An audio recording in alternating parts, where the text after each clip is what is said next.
राधे राधे दोस्तों, कैसे आप सभी। तो आशा करते हैं आप सभी अच्छे होंगे।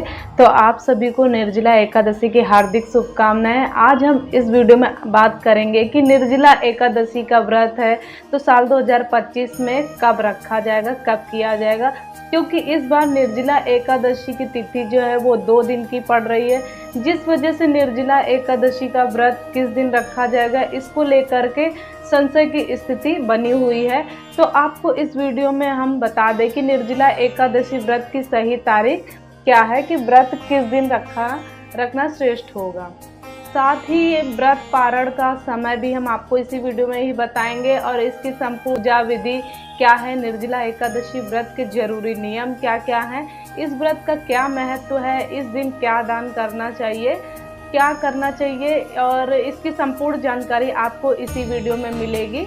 तो इसलिए वीडियो को पूरा देखिएगा।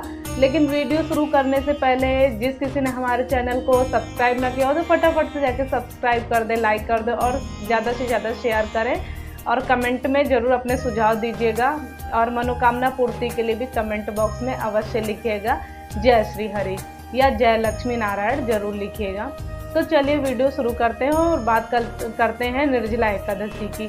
तो दोस्तों, निर्जला एकादशी का व्रत जो है तो सभी एकादशी में सबसे श्रेष्ठ माना जाता है निर्जला एकादशी का।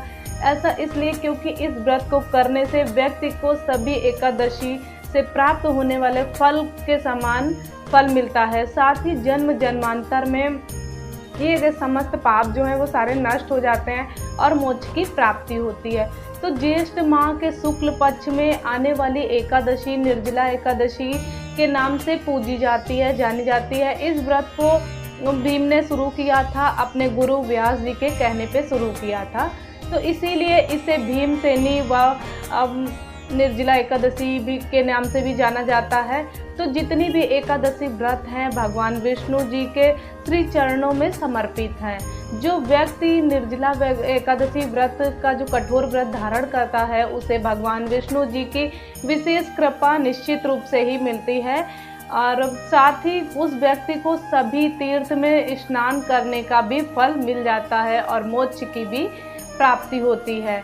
आपको बता दें कि निर्जला निर्जला का मतलब होता है बिना जल व आहार का दिन भर का जो उपवास होता है उसे बोलता है निर्जला एका।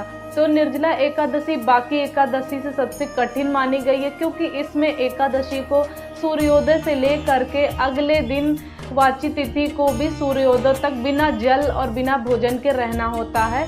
तो निर्जला एकादशी का व्रत जो होता है करने से साल भर की 24 एकादशियों का फल मिल जाता है।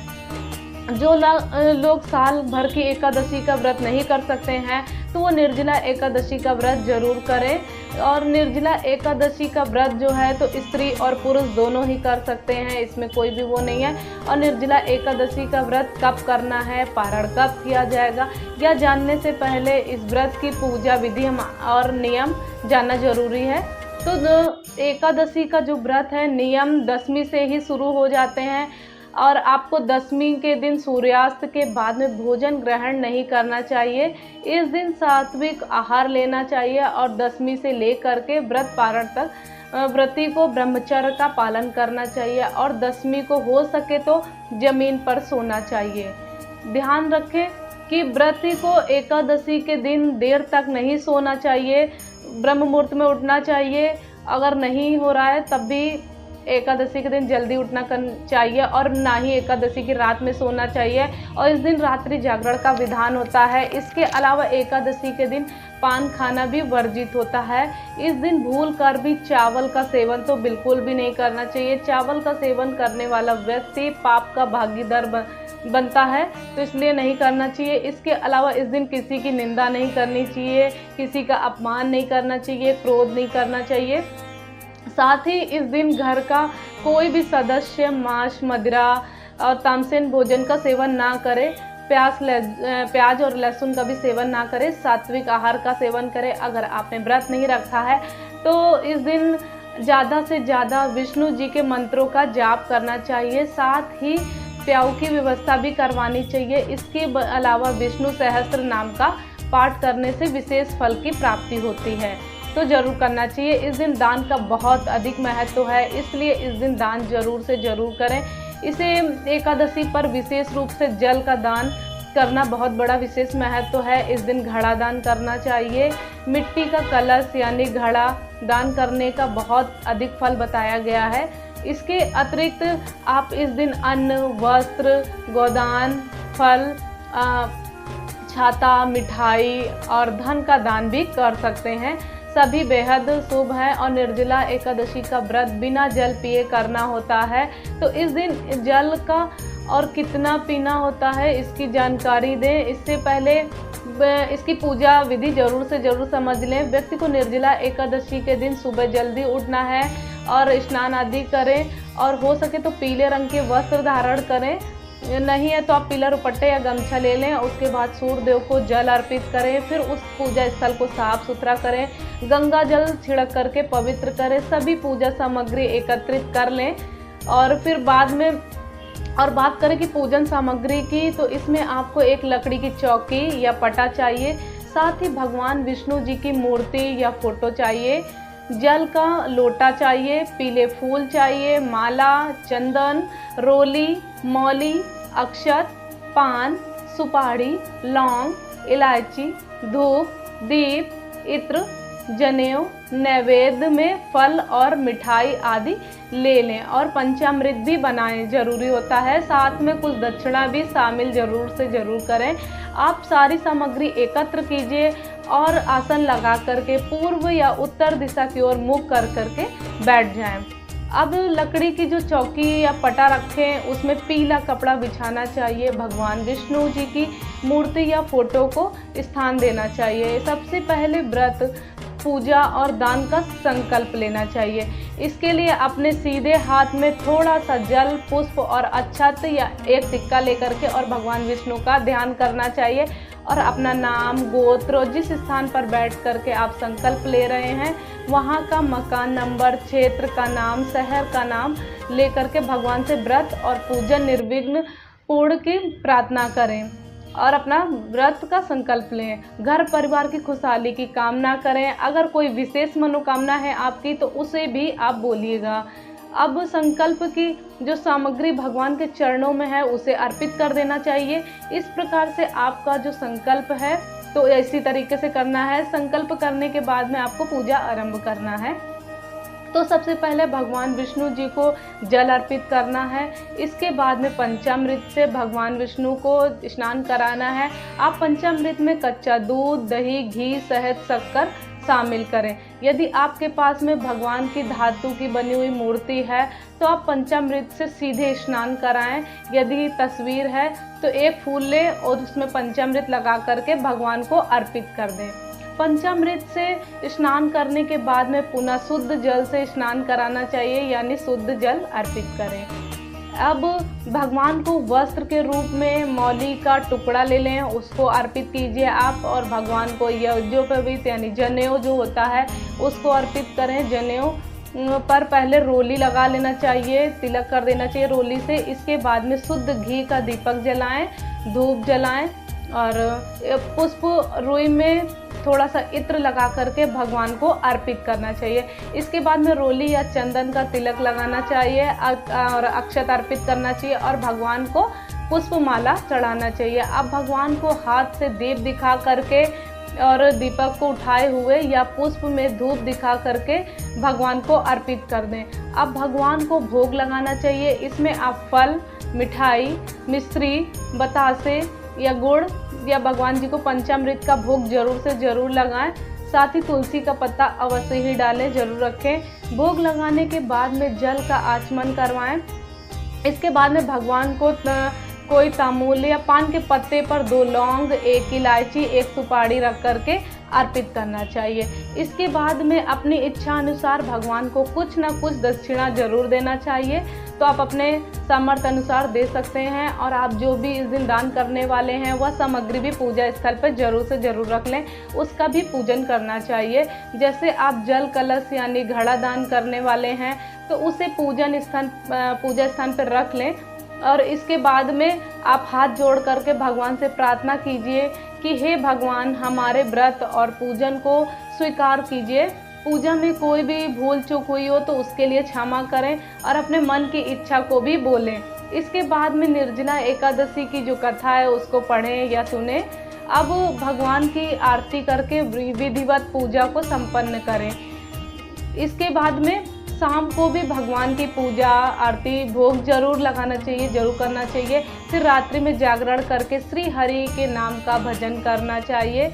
फिर व्रत के अगले दिन क्या करना है आप लोगों को, यानी द्वादशी के दिन प्रातःकाल जल्दी उठ करके पुनः स्नान आदि करके भगवान विष्णु की विधिवत पूजा करनी चाहिए।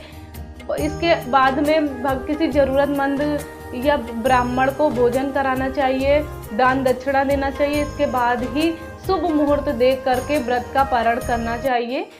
पारण के लिए भी आप श्री हरि का ध्यान करते हुए प्रसाद या तुलसी पत्र खा करके व्रत का पारण कर सकते हैं और करिए। फिर सात्विक भोजन ग्रहण करिए। इस तरीके से पारण करना है। तो आपको बताएं कि व्रत कब करना है, व्रत पारण का शुभ मुहूर्त क्या रहेगा। उससे पहले बात कर लेते हैं कि निर्जला एकादशी में जल कब पीना चाहिए, कितना पीना चाहिए। तो दोस्तों वैसे तो निर्जला एकादशी का व्रत है तो बिना अन्न और जल के रखा जाता है। इस व्रत में पानी का सेवन वर्जित माना जाता है, लेकिन इस व्रत के भीषण गर्मी का समय होता है। तो यदि आपको बहुत ज़रूरी लग रहा है पानी पीना, तो आपसे सहन नहीं हो रहा है, मान लीजिए आपकी पानी पीने की आवश्यकता हो, तो आपको कब और कितना पानी पीना है इसका भी शास्त्रों में वर्णन किया गया है। तो आपको हम बता दें कि निर्जला एकादशी के व्रत में मतलब आचमन के सिवा जल वर्जित है। केवल 2 चीज़ों में आप जल प्रयोग कर सकते हैं, एक तो नहाने के समय और दूसरा आचमन में। 2 जगह पे कर सकते हो। यदि आपका गला सूख रहा हो और पानी पीने की बहुत ज़्यादा ज़रूरत लग रही हो, तब आप शाम की दिया बाती करने के बाद में आचमन के तौर पर जल ग्रहण कर सकते हैं। बस ध्यान रखना है आपको कि जल सिर्फ आचमन के तौर पे ही लेना है, या नहीं कि गिलास भर के आप पानी पी लिए। जितना पानी आप पूजा के समय आचमन में लेते हैं उतना ही जल ग्रहण करना है आप लोगों को, और इतनी ही इजाज़त दी गई इस एकादशी में। और अगर आप निर्जला व्रत करने में असमर्थ हैं तो आप निर्जला व्रत का संकल्प ना लें। आप चाहे तो फलाहार करके भी व्रत रख सकते हैं, लेकिन इस व्रत की इतनी महिमा है कि आप इस एकादशी का व्रत धारण जरूर करें, व्रत नहीं छोड़ना चाहिए। तो चलिए आप जानते हैं कि साल 2025 में निर्जला एकादशी का व्रत कब रखा जाएगा, कब किया जाएगा और व्रत का पारण कब किया जाएगा। तो पारण करने का सही समय क्या है, सारा कुछ बताएंगे। तो आपको बताते हैं कि साल 2025 में निर्जला एकादशी का व्रत जो है तो 2 दिन रखा जाएगा, क्योंकि इस बार एकादशी तिथि 2 दिन की पड़ रही है।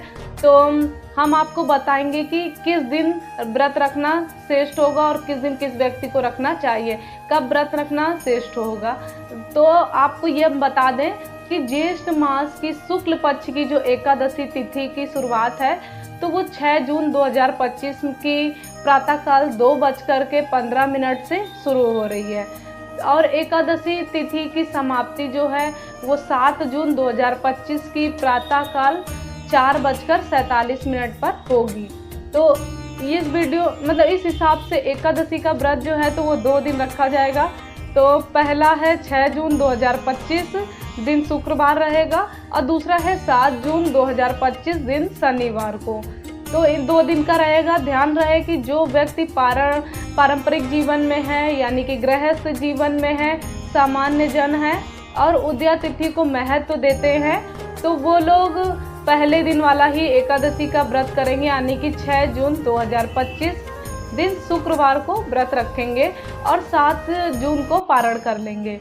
और लेकिन जो लोग सन्यासी हैं, विधा है और मोक्ष के इच्छुक व्यक्ति हैं, यानी कि वैष्णव जन है, तो उनको दूसरे दिन वाली एकादशी का व्रत करना चाहिए, यानी कि 7 जून का व्रत करना चाहिए। 2025 दिन शनिवार को व्रत रखना चाहिए उनको, और 8 जून को उनको पारण करना है। ये बात क्लियर हो गई। तो चलिए अब जानते हैं कि जो लोग 6 जून 2025 को व्रत रखेंगे तो वह पारण कब करेंगे, व्रत पारण का समय क्या रहेगा, तो आपको बताते हैं। तो हम बताते हैं कि व्रत पारण का समय जो है तो 7 जून 2025 की दोपहर को 1:44 से लेकर के शाम 4:31 पर रहेगा पारण का समय।